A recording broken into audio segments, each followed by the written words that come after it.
నీటి సంరక్షణకు 100 రోజుల యాక్షన్ ప్లాన్ ప్రకటించిన సీఎం చంద్రబాబు. సో, రాష్ట్ర వ్యాప్తంగా చూసుకున్నట్లయితే నీటి సంరక్షణ, జలవనరుల పరిరక్షణ అంశాలే అజెండాగా 100 రోజుల కార్యాచరణ ఏపీ ముఖ్యమంత్రి చంద్రబాబు ప్రకటించారు. నీటి భద్రత, సాగునీటి సంఘాల బాధ్యత పేరుతో రేపటి 6 నుంచి జూలై 14వ తేదీ వరకు ప్రభుత్వం ఈ కార్యక్రమం చేపట్టనుంది. సో, మొత్తంగా చూసుకున్నట్లయితే తాడిపత్రి నియోజకవర్గం యాడికిలో జరిగే కార్యక్రమంలో చంద్రబాబు పాల్గొంటారు. ఈ నేపథ్యంలో యాక్షన్ ప్లాన్పై రాష్ట్రంలోని సాగునీటి సంఘాల సభ్యులతో చంద్రబాబు అయితే టెలికాన్ఫరెన్స్ అయితే నిర్వహించారనమాట.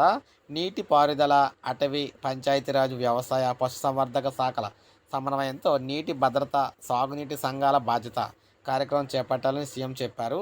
ఏప్రిల్ 6 నుంచి ఏప్రిల్ 15వ తేదీ వరకు పనులు గుర్తింపు కార్యక్రమాలు చేపట్టాలని స్పష్టం చేశారు.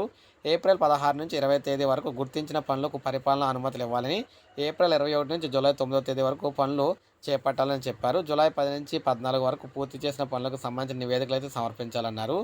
సో, మొత్తంగా చూసుకున్నట్లయితే రాష్ట్రంలో 60,000 మంది సాగునీటి సంఘాల సభ్యులకు కీలక బాధ్యత అప్పగించారు.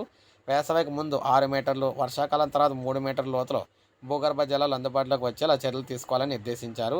ఫీడర్ ఛానళ్లను క్లియర్ చేయడం సహా పూడికతీత పనులు చేపట్టాలన్నారు. గుర్రపు డెక్క తొలగింపు, చెరువులు, కాలువలను క్లియర్ చేయాలని అధికారులు స్పష్టం చేశారు. అవసరమైన మేరకు చెక్ డ్యామ్ల రిపేర్లు చేయాలని, కొత్త స్ట్రక్చర్ల నిర్మాణం చేపట్టాలని ఆదేశించారు. సాగునీటి సంఘాల వాటర్ బడ్జెట్ తయారు చేసుకోవాలని సూచించారు.